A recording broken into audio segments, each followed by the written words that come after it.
Hey, in this one I'm going to be going over how to make green oil. It's a very simple technique on how to utilize your old herbs. I have some dill here. It's pretty old. I recommend using some old wilted herbs. I recommend doing this with your old herbs because it's a great way to save money and not throw them away. Stem and all, put it in the blender, and then I also recommend using a neutral oil so you get the full flavor of those herbs. Canola, rice, any oil like that, vegetable. That goes in, and then I'm just going to blend it.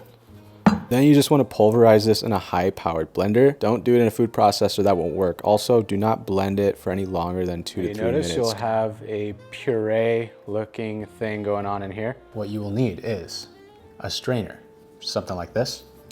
Put that on your container, and then I also add cheesecloth. Not necessary, but it makes it a lot nicer. You can use a coffee strainer if you'd like, but that's gonna make it take a little longer. It will have a nicer product overall. Okay, so like I said, let it strain, be patient. Don't do what I'm doing here and squeeze it because you're gonna get that sediment in here. I just was impatient and want to get the video done. But that's how I make the dill oil. It goes great with a steak like this, or pretty much anything that you would put an oil on for finishing. Make a dressing, make a mayo, put it on whatever you want.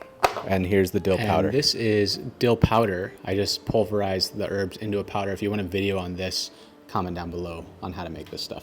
And that's how I make green oils. What should I do next, by the way?